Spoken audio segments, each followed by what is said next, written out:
अंधा जो है इस लंगड़े के कंधे पे बैठा कि भैया भाग, वो तो एक आम आदमी का बेटा है और भारत का प्राइम मिनिस्टर सेकंड राउंड में। जिंदगी में one of the important part of life is friendship. कभी मरे हुए लोगों के साथ मत बैठना, या तो बैठो ही मत कि एक मकान खरीद लें तो समझ लो जिंदगी सफल हो गई।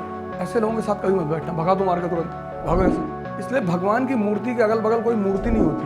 अभी 5 मिनट पहले मैंने तुमसे कहा कि कोई मुझे परेशान करेगा तो मैं भी उसको परेशान करूंगा। ये इंसानी फितरत है।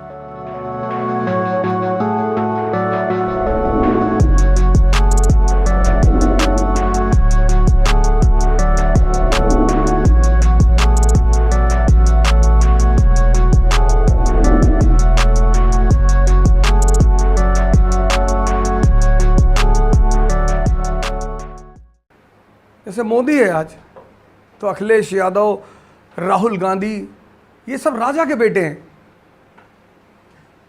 तो चूंकि ये राजा के बेटे हैं तो they think that they are born to be the prime minister of India.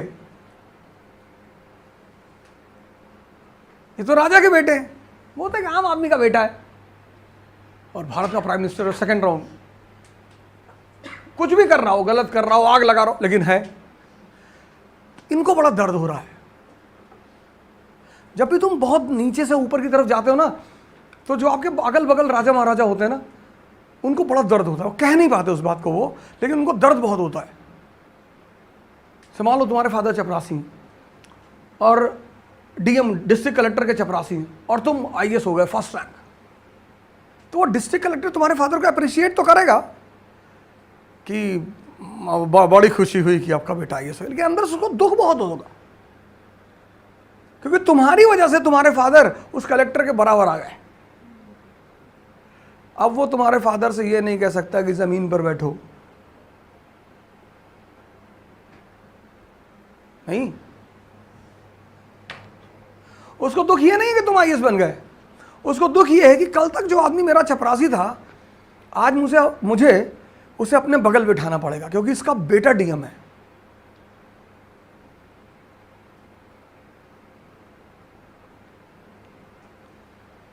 इसलिए जो अमीरों के सामने जब बड़ी बड़ी बातें करते हो कि मुझे आईएएस बनना है, पीएम बनना है, तो तुम्हें डराते हैं, अरे नहीं बेटा पहले छोटी मोटी नौकरी देख लो, नहीं तो जिंदगी बर्बाद हो जाएगी। वो तुम्हें इसीलिए डिमोरलाइज कर देते हैं 98% कि इतना आसान थोड़ी होता है बेटा,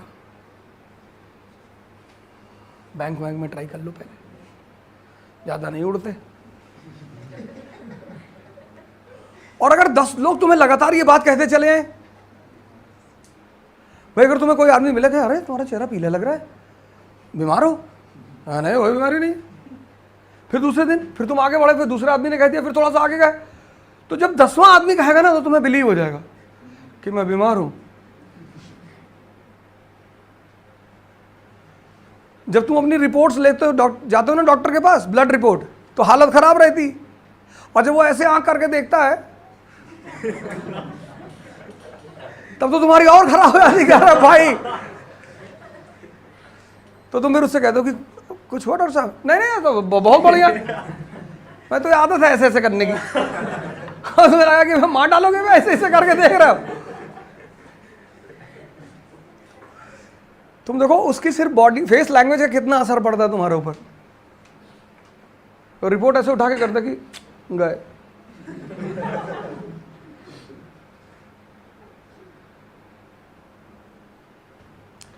इसलिए सिर्फ अपनी बातों पे भरोसा किया करो। मुझसे तो बहुत लोग कहते रहते हैं, घर में बाहर अंदर ये वो चिल्लाते रहते, कुछ नहीं कर पाओगे, ये नहीं कर। कईयों को तो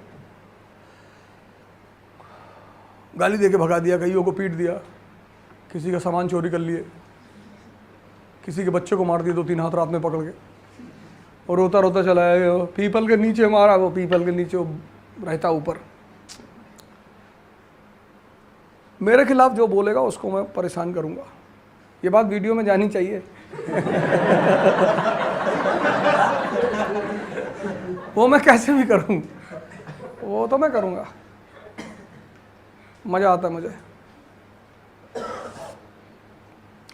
मैं ये कह रहा था कि whenever you do certain things there should be a reason। ये Awadh and when ever you alive with someone, जिंदगी में the more one of the important part of life is friendship. कभी मरे हुए लोगों के साथ मत बैठना, या तो बैठो ही मत। कि एक मकान खरीद लें तो समझ लो जिंदगी सफल हो गई, ऐसे लोगों के साथ कभी मत बैठना, भगा तो मार के तुरंत भागो ऐसे। क्योंकि तुम जिनके साथ बैठोगे वो बहुत प्रभाव डालेंगे तुम्हारे ऊपर। इसलिए भगवान की मूर्ति के अगल बगल कोई मूर्ति नहीं होती।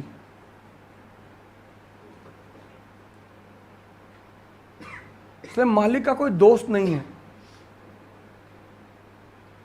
कहते हैं ना कि मालिक का कोई माँ बाप नहीं है, नहीं हो सकता। उतनी बड़ी हैसियत जितनी उसकी हैसियत है, उससे फिर ज्यादा हैसियत उसके माँ बाप की होगी। मान लो अल्लाह का कोई माँ बाप है, तो जो हैसियत अल्लाह की है उससे ज्यादा हैसियत माँ बाप की होनी चाहिए, पर वैसा कोई है ही नहीं। जीसस ने जब कहा कि मैं अल्लाह का बेटा हूं, तो यहूदियों ने यही तो कहा कि ठीक है, तुम अगर अल्लाह के बेटे हो तो दिक्कत ही क्या है, करो लगाओ।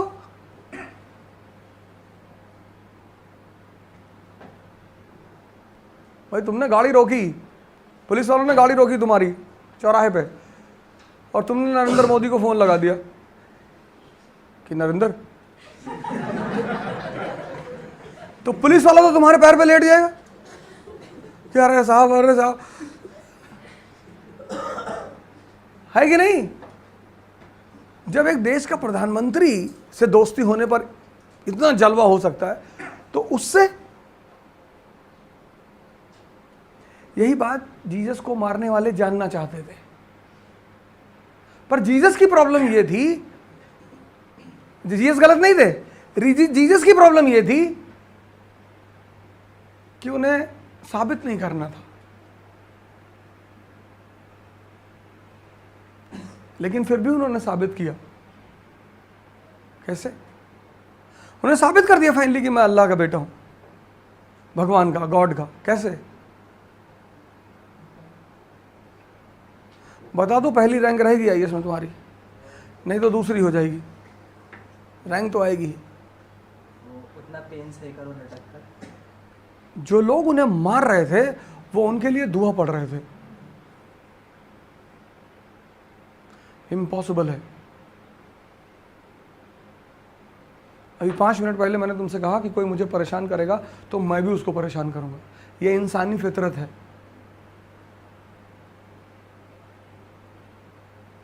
जो लोग उन्हें मार रहे थे ना, क्रूसीफाई कर रहे थे, वो उनके लिए दुआ पढ़ रहे थे कि माफ कर देना। ये है हेंस प्रूव्ड। ये अवध दोस्ते किससे? ब्लाइंड से। Shah Alam blind, emperor without empire and blind. Mir Qasim लेम,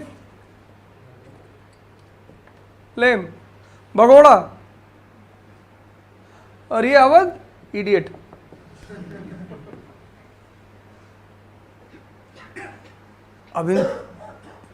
अब ये अंधा जो है इस लंगड़े के कंधे पे बैठा कि भैया भाग, और हमको मार्गदर्शन करेगा ये आदमी।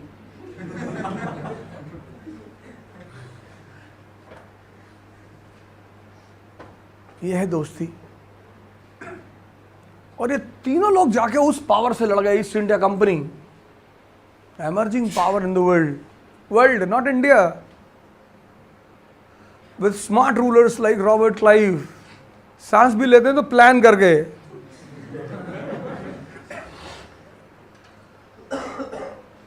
ड्रीम है, सपना है, पैसा है। दिल्ली आते हैं लोग, आईएएस बनने आए हैं सर। कैसे बनोगे? नहीं, कोचिंग कर लेंगे तो बन जाएंगे।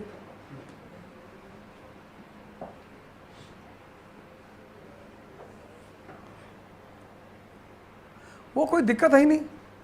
पर अगर तुम्हारा ये सोचने का तरीका ये इससे दोस्ती करना शाह आलम से? कुछ है ही नहीं इसके पीछे, क्यों कर रहे हो, रीजन क्या है? चलो ठीक है, बाद में क्लाइव ने भी इससे दोस्ती की, पर देखना वो क्या करेगा इसके साथ।